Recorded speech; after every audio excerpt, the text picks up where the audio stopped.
Mesdames, Messieurs de la presse, chers collègues, bienvenue au service d'information du gouvernement pour la conférence de presse de ce lundi 13 septembre 2021. Le Conseil des ministres, en sa séance du mercredi 8 septembre 2021, a adopté un rapport. C'était un rapport fait par Madame la ministre de la Femme, de la Solidarité nationale, de la Famille et de l'Action humanitaire, et ce rapport est relatif à la situation humanitaire nationale. Pour mieux expliquer et répondre à vos questions, nous recevons Madame Marie-Laurence Marchal-Ilboudo, Madame la ministre qui a cette tradition d'échange avec la presse, évoquera également d'autres dossiers de son département. Alors, pour la déclaration liminaire, recevons Madame Marie-Laurence Marchal-Ilboudo. La présente tribune m'offre l'opportunité de faire avec vous, distingués représentants de la presse, un tour d'horizon des grands dossiers du moment portés par mon département. Pour ce faire, j'aborderai successivement les questions relatives à la prise en charge des personnes déplacées internes et des victimes de catastrophes naturelles, ainsi que celles portant sur la protection et la promotion de certains groupes sociaux spécifiques. Sur le volet relatif aux personnes déplacées internes et victimes de catastrophes naturelles, les statistiques du 31 août 2021 sont les suivantes.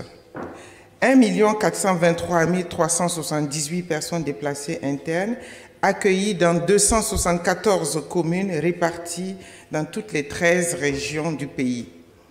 20 829 sinistrés provenant de 22 communes. Ces 22 communes sont réparties sur 10 régions du pays. Outre les dégâts matériels importants constatés, on déplore malheureusement 7 blessés, dont 12 graves et 9 morts. À toutes les personnes déplacées internes et victimes des catastrophes naturelles, mon département, avec l'appui des partenaires au développement opérant dans notre pays, apporte une prise en charge et un accompagnement psychosocial à travers la dotation de vivres et de matériel de survie. À titre illustratif, au 31 août 2021, les points saillants de nos interventions peuvent se présenter comme suit. Pour ce qui concerne la prise en charge des personnes déplacées internes, 1 313 769 personnes déplacées internes et populations vulnérables ont bénéficié d'une assistance alimentaire de 38 000 tonnes dans toutes les 13 régions du pays. Une priorité est accordée aux régions à fort défi sécuritaire. 78 708 PDI et populations hautes vulnérables ont bénéficié de cash transfert pour un montant de 2 813 811 000 francs CFA dans les zones d'intervention des projets filets sociaux.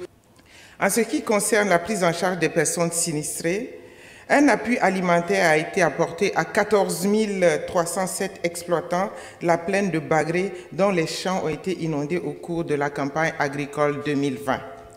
Une assistance alimentaire a été apportée à 3 160 victimes d'inondations et une distribution de 1 580 kits d'articles ménagers essentiels, c'est-à-dire les nattes, les moustiquaires et savons, dans la commune de Fadang-Gourma avec l'appui de la CEDEAO.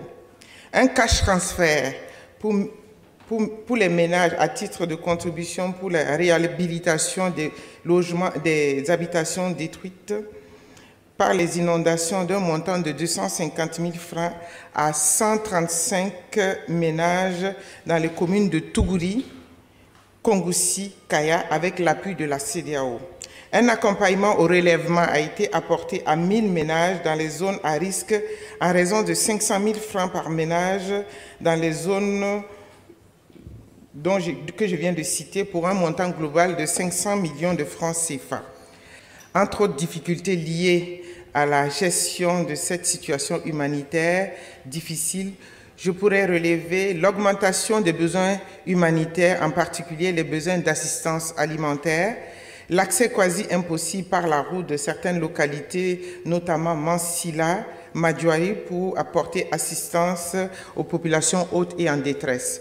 Somme toute, mon département projette dans ce cadre accroître considérablement le stock d'intervention pour l'assistance humanitaire en vivres et le matériel de survie, poursuivre l'élaboration de la stratégie de relèvement des PDI et des populations hautes vulnérables dont le processus est enclenché depuis le deuxième trimestre de l'année en cours par la mise en place du comité technique, l'élaboration de la feuille de route et le recrutement d'un consultant et mettre à jour la liste des PDI, octroyer à chaque PDI une carte d'identification. Nous allons donner une carte par chef de famille avec un code barre et nous avons demandé à ces personnes d'enregistrer fortement ce code barre. En cas de mobilité, ils n'ont qu'à juste donner ce code barre, ils seront pris en charge au même titre où ils étaient, mais il n'y aura plus de doublons ou de trifons sur les listes et donc nous aurons des vraies listes et des listes très fiables. S'agissant de la mobilité à risque et de la traite des enfants, les rapports nationaux 2018 et 2019 sur la traite des personnes élaborés par mon département indiquent que le nombre d'enfants présumés ou victimes de traite interceptés par les services de sécurité était respectivement de 1047 et de 2303. Ce nombre est de 2318 selon les données du rapport national 2020. Au premier trimestre de l'année 2021, ce sont 374 enfants qui ont déjà été interceptés selon les données collectées par la Direction générale de la famille et de l'enfance.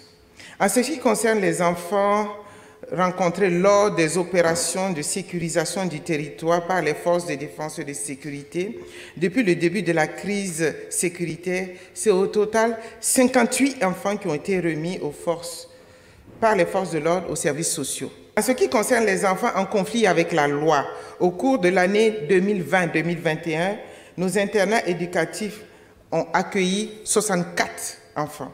Relativement au phénomène des enfants et jeunes en situation de rue, les résultats des différents recensements organisés dans 49 communes urbaines du pays indiquent que notre pays comptait 2146 enfants et jeunes en situation de rue, dont 56 filles en 2002, et 9313 enfants et jeunes en situation de rue, dont 1749 filles et 922 enfants de moins de 5 ans en 2016. 44,24% de ces enfants vivent de la mendicité.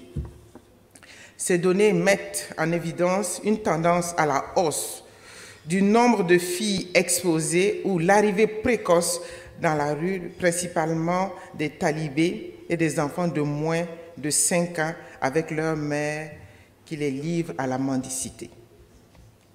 Les principales raisons qui pourraient expliquer la recrudescence de ces phénomènes sociaux qui affectent les enfants sont la dégradation de la situation sécuritaire dans les régions du pays, occasionnant des déplacements de population dans ces zones vers des zones de centres urbains, dont Ouagadougou et Bobo-Dioulasso, la précarisation économique de certains ménages dans les zones périurbaines du pays, l'insuffisance de l'opportunité d'apprentissage professionnel pour les jeunes.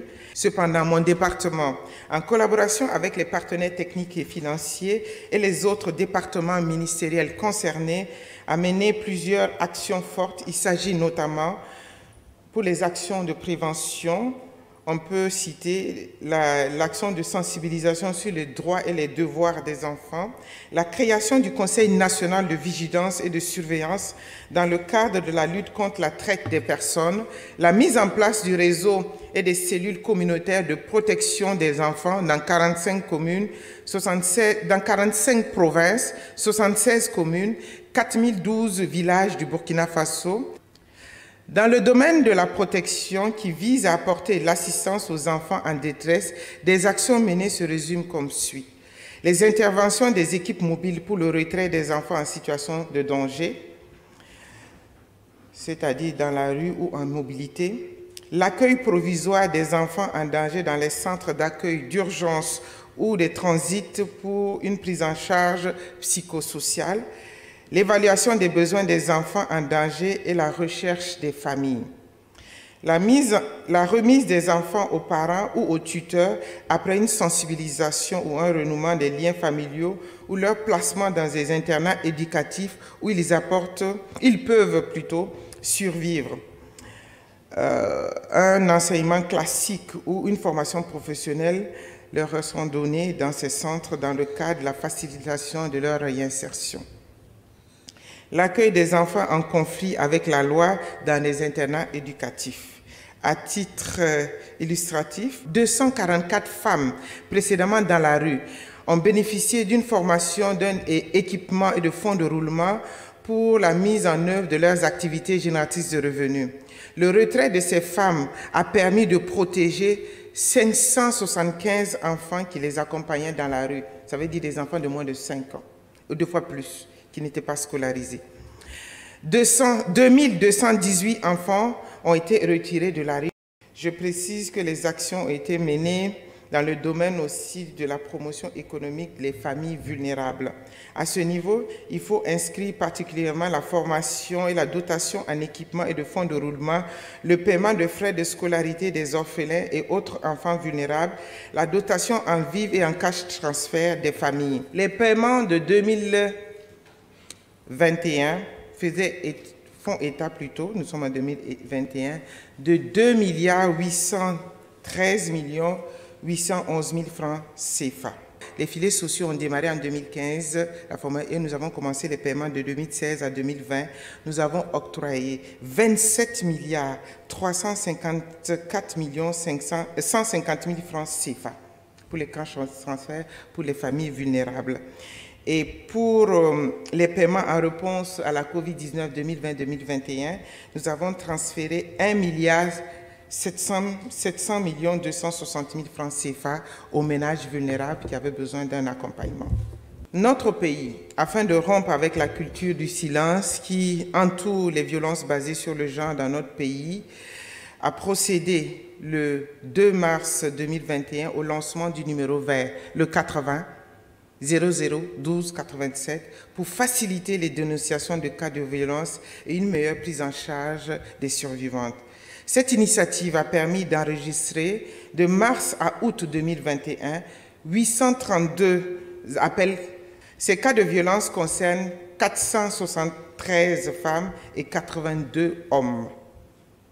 Les actions menées en faveur de ces victimes, c'est l'hébergement, la prise en charge alimentaire, la prise en charge sanitaire, la prise en charge psychologique, l'accompagnement juridique, le retour en famille, le référencement vers des structures mieux habilitées pour traiter certains cas.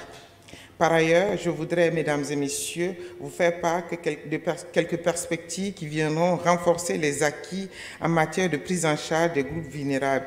Il s'agit le registre social unique. Le Conseil des ministres, en sa séance du 30 juillet 2021, a adopté le décret portant création, organisation et fonctionnement du registre social unique des ménages et personnes pauvres et vulnérables au Burkina Faso. Le RSU vise à mettre fin à terme aux difficultés observées par les prestations de services en faveur des personnes vulnérables, lesquelles proviennent en grande partie de la multiplicité des interventions, de leur positionnement dans le processus, du manque de solutions intégrées et des risques de duplication que cela comporte. Nous allons aussi parler de la redéfinition de la mission du Fonds national de solidarité. Le Conseil des ministres, en sa séance du mercredi 14 juillet 2021, a adopté un décret portant approbation des statuts particuliers du Fonds national de solidarité et de résilience sociale. C'est comme ça maintenant ça va s'appeler. Ce décret consacre la nouvelle orientation de l'ancien Fonds national de solidarité qui avait pour mission d'assurer l'assistance sociale aux populations, la promotion socio-économique des personnes vulnérables, l'appui au secours d'urgence des victimes de catastrophes naturelles et autres sinistres. Outre ces missions, le Fonds national de solidarité de résidence sociale a pour attribution nouvelle d'assurer aussi le financement du renforcement de la capacité de résilience des couches vulnérables ou faibles ou à faible revenu afin de les rendre capables de participer pleinement au développement social et économique de notre pays. Nous allons parler de la création du Conseil national de développement intégré de l'enfance. Le Conseil des ministres, en sa séance du mercredi 21 avril 2021, a porté un décret portant création, attribution, composition et fonctionnement du Conseil national du développement intégré de la petite enfance au Burkina Faso. La création de ce Conseil national vise l'amélioration de la qualité et la cohérence des interventions faites en faveur des enfants de 0 à 6 ans dans notre pays. Nous avons vu que l'approche, notre ministère déjà est un ministère transversal, et l'approche de l'accompagnement de cette cible s'entend multisectorielle. Donc nous devons travailler avec les autres sectoriels pour intégrer cette approche de l'accompagnement de ces enfants de 0 à 5 ans. Je vous donne un exemple simple pour qu'on puisse comprendre un peu plus. Nous avons des enfants qui sont nés de ménages vulnérables. Ça s'appelle des ménages pauvres vulnérables qui bénéficient des cash transferts de filets sociaux qui étaient là. Notre département, dans l'approche intégrée, a demandé au CONASUR qui prévoit l'assistance en humanitaire avec la Direction générale de la solidarité nationale et l'action humanitaire, de cibler ces personnes incluses dans la distribution des vivres. Donc, ces personnes auront non seulement le cash transfert pour les femmes, pour leur permettre de générer des activités génératrices de revenus, des vivres, l'inscription des enfants à l'école, la prise en charge sanitaire, ça veut dire la gratuité des soins de l'enfant de 0 à 5 ans pour aider ces enfants à grandir bien et aller à l'école. Donc, nous devons mettre tous ces packages ensemble pour permettre à ces familles de s'occuper de ces enfants et de ne pas autoriser ces enfants à aller dans des situations de mobilité ou dans la rue accompagnant leur mère pour la protection des enfants. Nous avons aussi l'accompagnement des partenaires techniques et financiers dans certaines zones qui créent des espaces d'éveil pour ces enfants avec notre département aussi, qui s'appelle les espaces enfants, amis des enfants, qui permettent l'épanouissement de ces enfants dans ces zones. 3 points viendront s'ajouter aux perspectives et ce que nous avons fait pour améliorer l'approche et la qualité de nos services. La finalisation de la construction du centre d'éducation et de formation professionnelle de Waiguia afin d'accroître la capacité de la prise en charge des enfants en difficulté. Le renforcement des capacités des structures de prise en charge des enfants en situation de difficulté. La déconcentration du FAF pour le rendre plus accessible aux femmes. C'est vrai que vous savez que le FAF est un instrument assez puissant économique, donc nous l'avons déconcentré avec les services, nos services régionaux et provinciaux pour que ces services prennent le relais d'un certain montant pour l'accélération et la rapidité des traitements de dossiers.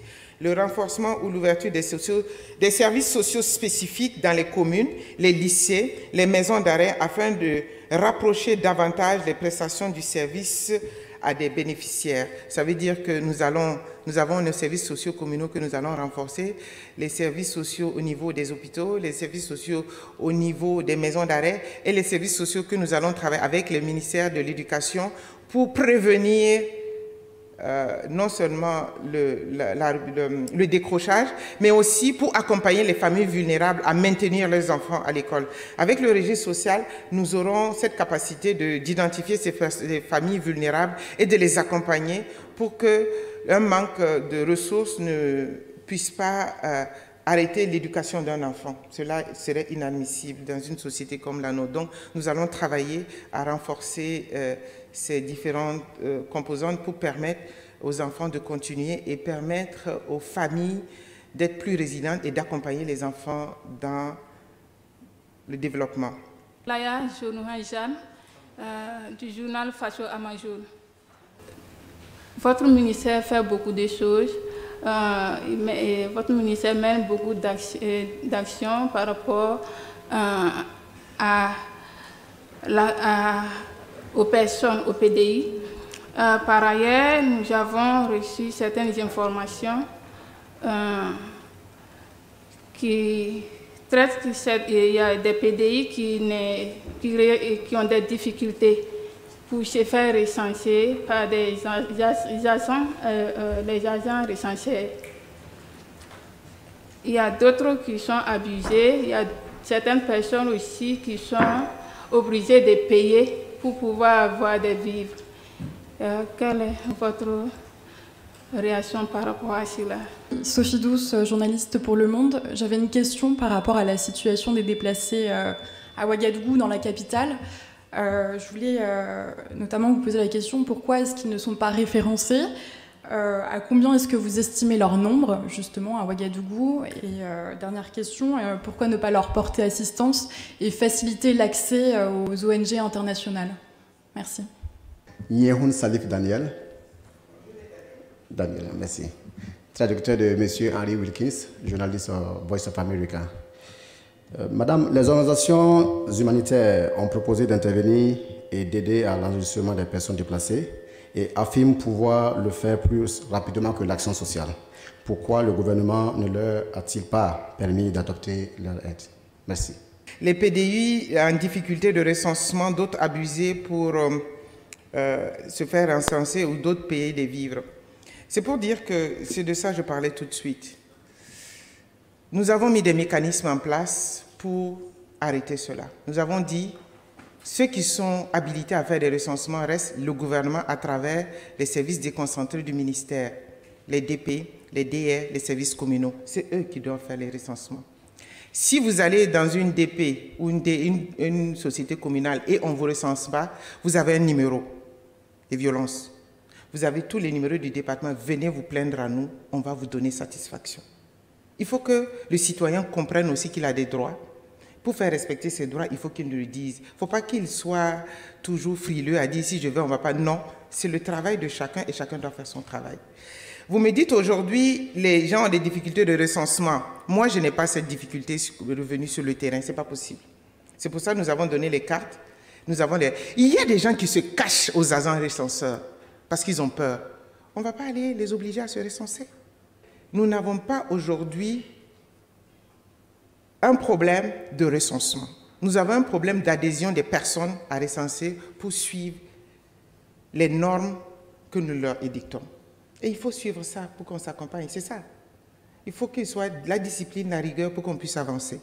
Donc, et dire que les gens qui sont abusés, jusqu'à là, je n'ai pas d'informations dans ce sens. Bon, je peux dire qu'il y a eu un écrit par un de vos collègues. Je pense que lui, actuellement, je ne veux pas revenir sur ce dossier parce que c'est en justice. Mais ce que je peux dire de par le communiqué du procureur, c'est que c'est des allégations. Maintenant, ça va être jugé pour flagrant délit de mensonge, mais pas pour abus sexuel. Ça veut dire que ceux qui ont fait ça, c'est des mensonges. Il faut que les gens comprennent que nous accompagnons. Nous ne voulons pas que les gens pensent que nous devons être là tout le temps comme c'était une condition sine qua non. Nous sommes ensemble. Nous devons comprendre que l'État joue sa partition, mais les populations aussi doivent jouer sa partition. Parce que l'État, c'est vous, c'est moi, c'est tout le monde. Ce n'est pas seulement les membres du gouvernement. Donc, et dire que si les autres sont obligés de payer des vivres, ça c'est vrai. Parfois, comme on est en rupture de vivres, on donne des cash transferts pour que les gens puissent payer les vivres.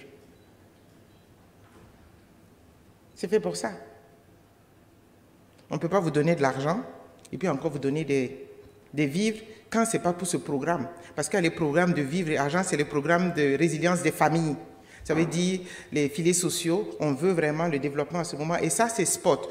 On dit, on a une rupture de vivres, il y a sur le marché des vivres avec la SONAGES et même avec le CONASU parce que nous mettons des vivres à disponibilité des personnes déplacées internes à moindre coût. Donc, on leur donne l'argent pour qu'ils puissent acheter. Pourquoi nous prenons pas nous référençons pas les PDI de Ouagadougou? Pourquoi ne pas leur donner l'assistance? Pourquoi ne pas faciliter l'accès des PTF? Je vais commencer par la facilitation des PDF. Ici, c'est le Burkina Faso. C'est les Burkinabés qui décident de ce qu'ils veulent et les PDF nous accompagnent dans les choix que nous faisons. Donc, les choix, c'est nous qui les faisons et les PDF accompagnent dans les choix que le gouvernement fait. Le gouvernement a choisi, par mes services, de ne pas assister les personnes déplacées internes à Ouagadougou, Bobo-Dioulasso, Kaya, qui est saturé, les grandes villes urbaines. C'est la politique du gouvernement. Il faut les suivre, c'est tout. Nous voyons que Ouagadougou est une ville difficile pour eux et pour les habitants de Ouagadougou. Nous avons sensibilisé les PDI qui sont chez vous, que vous connaissez, pour leur dire, si vous voulez l'assistance plutôt du gouvernement, voilà les zones où nous pouvons vous amener et vous assister. Parce que c'est des zones le plus souvent pas loin de chez eux ou dans leur zone d'origine, parce qu'ils sont originaires d'une commune. C'est ce que nous pouvons faire et c'est ce que nous faisons. S'ils refusent, cela s'entend qu'ils restent dans la ville de Ouagadougou ou à Bobo-Dioulasso à leurs frais. La Constitution leur donne ce droit de mobilité où ils veulent, mais l'État n'accompagne que lorsque vous suivez aussi les accompagnements de l'État. Il faut que la communauté internationale, qui nous apporte beaucoup, et je veux féliciter leur travail parce qu'ils m'accompagnent beaucoup, ils sont dans la dynamique aujourd'hui d'accompagner le gouvernement et nous sommes en train d'y arriver. Ils font du très bon boulot. Maintenant, c'est les médias qui doivent comprendre que vous devez accompagner vos ONG qui travaillent à nos côtés à mieux faire leur travail. Donc, c'est ce que je voulais dire et dire pourquoi ne pas faciliter l'accès des personnes PTF au niveau de Ouagadougou, parce que Ouagadougou n'est pas une zone sur laquelle nous opérons sur les PDI. Il y a d'autres zones qui ont besoin d'eux, donc ils vont dans ces zones identifiées. Donc c'était clair. Donc c'est des positions que le ministère ne change pas. Voice of America. Vous avez demandé pourquoi on ne facilite pas l'enregistrement, que les partenaires peuvent le faire mieux que les locaux. Pourquoi? Parce qu'ils ont les ressources, parce qu'ils ont les machines, c'est tout. Sinon, nous avons l'expertise nationale pour le faire. Pourquoi ne pas venir nous appuyer sur cette expertise matérielle pour que les locaux le fassent eux-mêmes? Nous avons mis avec les partenaires techniques et financiers un processus de recensement. Ils ont renforcé les capacités du CONASUR. Vous avez vu que le centre français, le secours d'urgence français, nous ont octroyé 348 millions pour renforcer les capacités du CONASUR pour cette réponse, parce qu'ils ont vu qu'elle était bien adaptée, c'est les ressources qui nous manquaient. Donc, nous avons un serveur, nous allons travailler.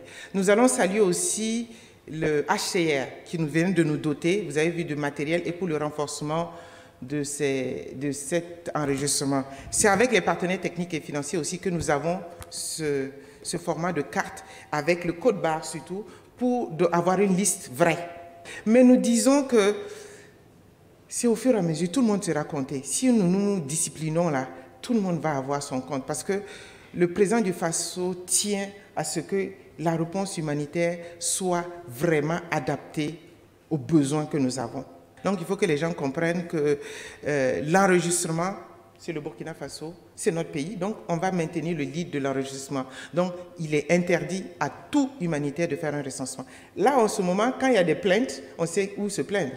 Parce que là, vous avez vu que quand il y a eu des plaintes d'abus, ils ont dit que ce n'est pas nos services, ils ont dit que c'est une ONG qui a pris une société et ça va en vrille. Maintenant, il y a une seule porte d'entrée, il y a une seule porte de sortie et le contrôle est clair. Donc, je suis désolé, c'est la politique du gouvernement. Donc, mais les PTF ne se plaignent pas, hein. Ils sont contents parce qu'il y a une discipline bien, ils sont contents. La dernière fois, j'ai fait une réunion, ils étaient très contents, ils voyaient que c'est discipliné. C'est vrai que des fois, nous voulons faire vite les choses. Mais chez nous, un adage qui dit que quand tu ne peux pas courir, laisser quelqu'un, il faut l'attendre pour que vous marchiez ensemble. Donc, il faut marcher au rythme de la population pour que les choses se fassent bien. Moi, c'est Hervé Caboré de la RTV Radio. Je fais bien d'attendre avant de poser ma question parce que je voudrais juste parler justement des PDI au niveau de la ville de Ouagadougou et de la situation donc de ces femmes et de ces dizaines d'enfants qui sont au niveau des feux.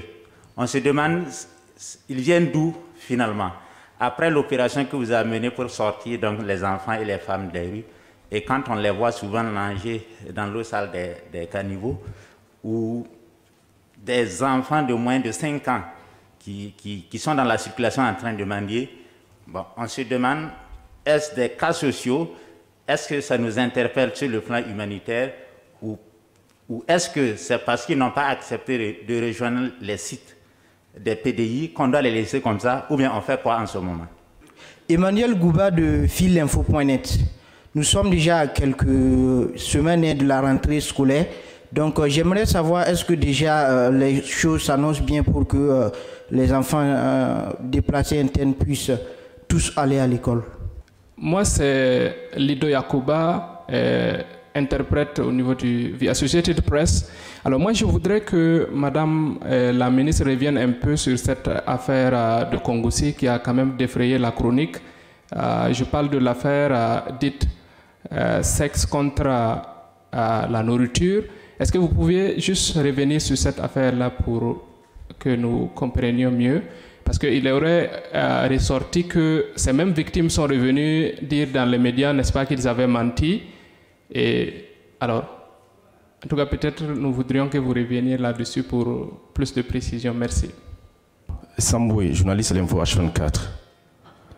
Madame la ministre, je souhaiterais que vous reveniez sur le cas des mineurs non accompagnés séparés, spécifiquement pour la zone de Ouagadougou. Et deuxièmement, je souhaiterais que vous reveniez sur les mineurs en transit qui viennent des pays de la sous-région. On parle d'un centre qui est mis en place par le gouvernement et dans ce centre, on a ces enfants. Est-ce que vous pouvez essayer de nous brosser? Et ensuite, est-ce qu'il est permis de visiter ces mineurs en transit qui sont pris en charge par le gouvernement en ce moment? Je vous remercie. Très bien, je vais commencer par le dernier, comme ça je vais remonter. Les mineurs en situation de mobilité, à la date d'aujourd'hui, ça veut dire que pour cette année, nous étions à 374 enfants interceptés dans les zones, dans les pays voisins qu'on nous retourne, ou bien on les intercepte parce qu'ils étaient en destination d'autres zones. Aujourd'hui, nous sommes à 374 enfants.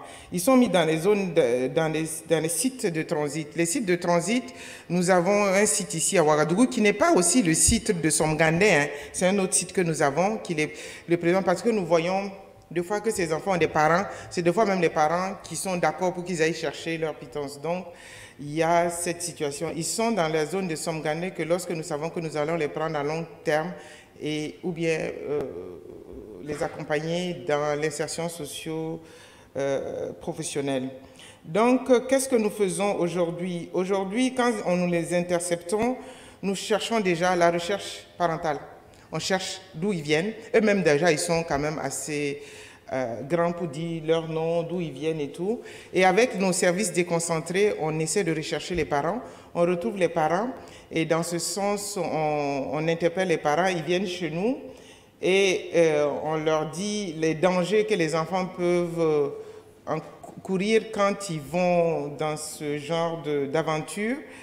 Et nous leur faisons signer des engagements pour que l'enfant ne soit pas repris par nous. Parce que si cet enfant est repris par nous, ce sera la loi qui sera appliquée. Et comme nous savons que les gens ne savent pas, ils ne connaissent pas les textes, nous sommes dans la phase de sensibilisation. Maintenant, un enfant qui a été intercepté par nous, remis à ses parents et que nous retrouvons sur la route avec l'engagement des parents, il va répondre selon la loi. Parce que maintenant, c'est de la récidive. Et il est important de dire que nous évaluons aussi cette famille pour voir quelles sont les raisons, si la famille est vulnérable, s'il y a beaucoup d'enfants, qu'est-ce qui a fait que l'enfant est parti, et il y a un accompagnement à cette famille. Nous avons des subventions que nous donnons aux femmes pour créer des activités génératrices de revenus, et cet enfant est inscrit à l'école ou dans une formation professionnelle. C'est pour ça que nous avons donné des statistiques des enfants retournés qui sont suivis chez eux dans les formations professionnelles ou à l'école. Et les travailleurs sociaux s'occupent de ces enfants-là dans leur milieu familial. Donc, il est important de dire que l'enfant ne peut grandir bien que lorsqu'il est dans son milieu, c'est sa racine. Donc, nous privilégions surtout ce cas. Mais nous voyons aussi qu'il y a des milieux hostiles à l'enfant. Dans ce cas, nous sommes obligés de soustraire cet enfant à ce milieu et nous les envoyons dans nos centres d'éducation spécialisés tels que Aurora, Fada, Waïkouya que nous sommes en train de construire, et puis Ouagadougou, Gampela et tout. Donc, c'est ce que nous faisons. Monsieur Ludo Yakuba voudrait savoir la presse sur Kongoussi, sexe contre nourriture, on dit que c'est mensonge. Je vous ai dit tantôt que je ne voudrais pas trop... Je vais revenir sur une conférence de presse après le jugement. L'affaire est en jugement. je me dois d'être réservé. Il est important que nous puissions dire les choses vraies. Il y a beaucoup qui politisent l'humanitaire. Nous avons l'État dans sa composante, avec le ministère de la Justice, avec les procureurs. Ils prennent toutes leurs responsabilités par rapport à ces problèmes. Donc je veux féliciter aussi la justice, féliciter les procureurs pour cette veille. Le Burkina Faso est un État de droit et c'est le droit qui va régir notre bon vivre ensemble. Maintenant, M. Gouba, la rentrée scolaire s'annonce bien. Je peux vous dire, en ce qui me concerne moi, les enfants qui doivent être accompagnés pour leur scolarité sont scolarisés. Maintenant, s'il y a une personne qui a été interceptée et qui n'est pas scolarisée et tout, vous pouvez nous interpeller. Nos services sont là pour ça. Donc, je veux m'en tenir à ça. Monsieur Hervé Kaboré, RTB, vous me dites pourquoi les PDI dans les routes, les dizaines d'enfants qui viennent, ils viennent d'où? Moi-même, je ne sais pas. Parce que nous faisons des enquêtes. Toutes les femmes que vous voyez dans la rue, là, je vous dis qu'ils sont sensibilisés sur les risques qu'elles encourent. Nous leur donnons des possibilités de quitter la rue, elles ne veulent pas. Notre programme, c'est un programme d'adhésion. On ne force personne. La force revient à un autre secteur du gouvernement autre que moi. Moi, je demande, voilà ce que je peux mettre à votre disposition pour vous quitter la rue, pour ne pas mettre votre vie et la vie de vos enfants en danger. Soit vous acceptez, soit vous n'acceptez pas. Quand vous n'acceptez pas, je ne peux rien faire d'autre. Il faut qu'un autre processus soit enclenché par le gouvernement qui ne soit pas moi. Donc, ce que vous voyez dans la rue, ils ont été interpellés, ils ont été sensibilisés, elles ont refusé le programme. C'est pour ça qu'il y a d'autres qui acceptent le programme. Vous voyez à la télé, on fait des formations, on les réinsère. Celles qui refusent, je n'ai aucun moyen. Et les enfants de moins de 5 ans, c'est la même chose. Ils sont accompagnés soit de leur mère ou soit des talibés. C'est inadmissible. Il faut que nous regardions ça. C'est un sujet important. Et bon, j'ai commencé le combat seul. Maintenant, je vois que beaucoup de gens m'aident. Il faut que ce combat, il y ait beaucoup plus de personnes pour faire ce combat. Moi seul, je ne peux pas le faire. Moi et puis mes travailleurs ne pourront pas le faire. Moi et puis les personnes de bonne volonté qui savent que nous avons raison ne peuvent pas. C'est toute la société qui est interpellée sur ce sujet. Il est important de savoir qu'aujourd'hui, notre difficulté reste les enfants talibés. La rue devient plus sauvage, plus difficile. Le cœur des hommes s'endurcit. Il faut que nous regardions ça sérieusement et qu'on se dise la vérité. Donc nous avons un forum sur la mendicité que nous voulons initier pour que les acteurs viennent, pour qu'on en discute honnêtement. Mais je ne jette pas la pierre au maître coranique. Hein. Il faut qu'on soit sûr de ça. Je dis que c'est une responsabilité partagée. Quand un parent donne son enfant à un maître coranique, c'est qu'il s'entend avec des obligations. Vous ne pouvez pas donner votre enfant à un maître coranique, oublier qu'il doit manger, qu'il doit se vêtir, qu'il doit se soigner. Ce n'est pas possible. Et de temps en temps, visiter cet enfant pour voir s'il a l'apprentissage que vous voulez. Moi, c'est Amadou Edraogo du journal Minute.bf. Par rapport au recensement, nous avons effectué une sortie sur Kongoussi. Nous avons rencontré certains déplacés internes qui ont soulevé un certain nombre de problèmes par rapport au recensement. Ils ont dit que dans certains sites, il y a des responsables de sites qui se trouvent être des personnes déplacées.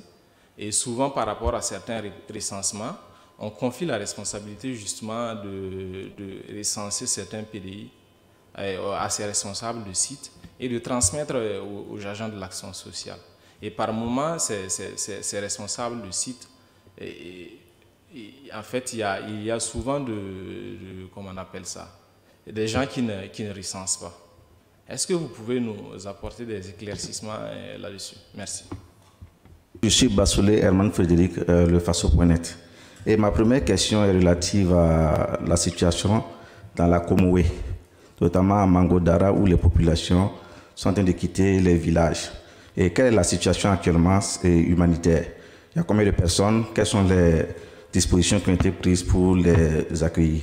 La deuxième question est relative un peu aux violences basées sur le genre. Vous avez tendance à dire qu'il y avait près de 800 appels que vous avez reçus. Sur les 800, il y a eu 54, je pense, dénonciations qui étaient basées sur le genre.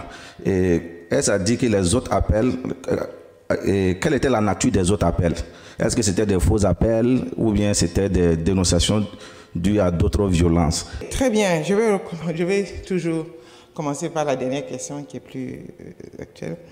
Nous avons dit qu'il y avait 832 cas de violence basés sur le genre. Je vous ai dit tantôt, je vous donne les cas de violence. Nous avons eu 180 cas de violence physique, 286 cas de violence psychologique, 14 cas de violence sexuelle, 56 cas de violence culturelle, 19 cas de violence économique et patrimoniale. Ces cas de violence concernent, tous ces que je viens de citer, 473 femmes et 42 hommes. Donc, il est important de dire que les cas de violence des hommes, c'est souvent des cas psychologiques, physiques un peu. Donc, vous riez. Donc, ces hommes qui viennent à nous, le plus souvent ne veulent pas d'hébergement, ils veulent des conseils. Comment faire pour se soustraire? Donc, ils ont un accompagnement psychologique et nous les référons. Ça, c'est des référencements parce que nous n'avons pas de structure pour les accompagner. Nous les référons à des services plus spécialisés pour les aider à les accompagner. C'est ce que nous faisons. Ah, vous me parlez du cas de Mango Dara. C'est le même cas que tout le monde. Nous n'avons pas une région particulière à donner un protocole. Il y a un protocole pour tout le monde. Donc, quand ces gens quittent un lieu X pour aller à un lieu Y, quand ils arrivent là-bas, il y a une prise en charge. Donc, aujourd'hui, à Mango Dara, nous avons 990 PDI, 312 hommes, 371 femmes et 107 enfants. Monsieur Amadou Ouedraogo, minute.bf. Quand vous me parlez du recensement à Kongoussi, je vous ai dit tantôt, c'est pour ça. Les gens veulent tout. Il y a des zones grises, il y a des zones blanches, il y a des zones noires. Il faut les identifier comme telles pour qu'on puisse avancer. Les zones grises ont besoin d'être perfectionnées. Les zones noires ont besoin d'être un peu plus grises pour que ça soit moins. Et au fur et à mesure qu'on avance, on trouve de bonnes zones pour tout le monde. Mais il ne faut pas, pour vendre un journal, faire du sensationnel. Le sensationnel ne nous amène nulle part. My name is Claire McDougall and I'm a journalist who writes for Pass Blue. Madam Minister, one question I had to ask is there's been 3 separate media reports on the allegations that there has been an exchange of sex for humanitarian aid. Is your ministry going to conduct an independent investigation into the issue? Okay. And another question I would like to pose is you are placing a big emphasis on sort of the destruction of families, but what about the lives of the women who have made these allegations and who are saying that they have been, asked to give sex for humanitarian aid? You got a translator? You have to translate my answer in English. Because I'm not answering in English, I'm francophone, so I'm going to speak in French. Tout à l'heure, Madame nous a demandé par rapport aux 3 médias qui ont dénoncé les sexes contre nourriture. C'est ce que je venais de dire tantôt. C'est des individus qui dénoncent quelque chose. Il faut faire une enquête. Nous avons fait une enquête en interne. Nous avons fait une enquête avec le procureur, avec la police judiciaire. Nous pensons à pouvoir faire confiance à ces personnes, surtout quand on sait que la justice est indépendante chez nous. L'indépendance de la justice est actée et elle travaille comme telle. Moi, je pense que je fais confiance à ma justice. Je n'ai pas besoin d'une enquête indépendante autre que celle que ma justice est indépendante. Donc maintenant, si d'aventure l'international voulait une enquête indépendante, ce n'est plus à mon niveau. Il faut passer par la hiérarchie qui est un peu un niveau plus élevé que le mien. Mais pour moi, ma justice est indépendante, elle fait du bon boulot et je pense que ces personnes sont là, elles ont été écoutées et on a fait. Donc, je pense que c'est ça. Mesdames et messieurs, merci. J'espère que Madame a eu satisfaction sur sa réponse. It's fine? I'm sorry, I cannot say more than that. Thank you so much. Merci beaucoup. Donc, merci à vous. C'est la fin de cette conférence de presse de ce lundi 13 septembre 2021. Conférence de presse animée par Madame la ministre de la Femme, de la Solidarité nationale, de la Famille et de l'Action humanitaire, Madame Marie-Laurence Marchal-Ilboudo. En votre nom à tous, je lui dis merci pour toutes ces réponses apportées aux préoccupations. Comme Madame la ministre, les autres membres du gouvernement restent toujours disponibles pour venir expliquer les politiques publiques et défendre l'action gouvernementale et vous permettre de mieux éclairer l'opinion. Bon retour dans vos rédactions. Prenez bien soin de vous pour prendre soin de tous. Au revoir.